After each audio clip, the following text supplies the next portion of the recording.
Government and various leftist guerrilla groups. This article provides an overview of the Guatemalan Civil War, its causes, key events, and its impact on the country. Background and causes. The Guatemalan Civil War arose from long-standing socio-economic inequalities, political repression, and human rights abuses in Guatemala. Decades of authoritarian rule, land concentration, and discrimination against indigenous populations fueled deep-seated grievances and aspirations for social justice and democratic reforms. Factions and international involvement. The Guatemalan Civil War involved several factions and attracted international attention. Guatemalan government. The government forces represented the established power structure and sought to suppress the leftist opposition. Guerrilla groups. The Revolutionary Organization of Armed People, the Guerrilla Army of the Poor, and the Guatemalan National Revolutionary Unity were among the primary leftist guerrilla groups fighting against the government. They advocated for land reform, indigenous rights, and social equality. Key events and humanitarian consequences. The Guatemalan Civil War witnessed significant events and profound humanitarian consequences. Repression and human rights abuses. The conflict was marked by widespread human rights violations, including massacres, forced disappearances, and torture. Indigenous populations and rural communities bore the brunt of the violence,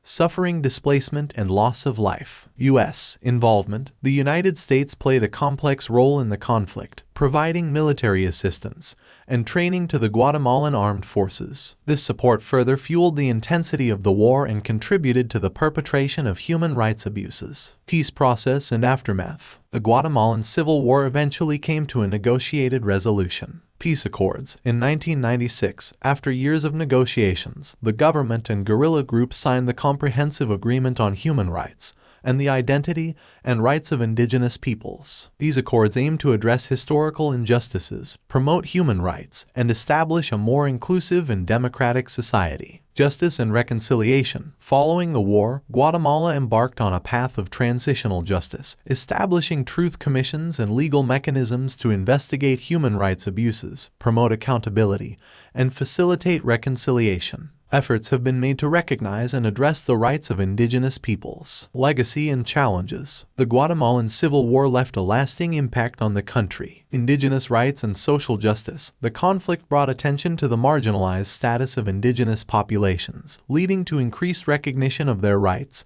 cultural diversity, and political participation. Continued violence and impunity. Despite the peace accords, Guatemala continues to grapple with violence, crime, and widespread impunity. The struggle for justice and the need for comprehensive institutional reforms remain ongoing challenges. Development and inclusion. Guatemala faces persistent socio-economic disparities, particularly affecting rural areas and indigenous communities. Achieving sustainable development and addressing inequality remain critical objectives for the country. Conclusion. The Guatemalan Civil War was a traumatic period in the nation's history, characterized by violence, repression, and human suffering. The pursuit of social justice, human rights, and democratic reforms drove the conflict, leading to profound transformations and ongoing challenges in post-war Guatemala. Efforts towards reconciliation, justice, and inclusive development continue as Guatemala strives to heal the wounds of the past and build a more equitable and peaceful society.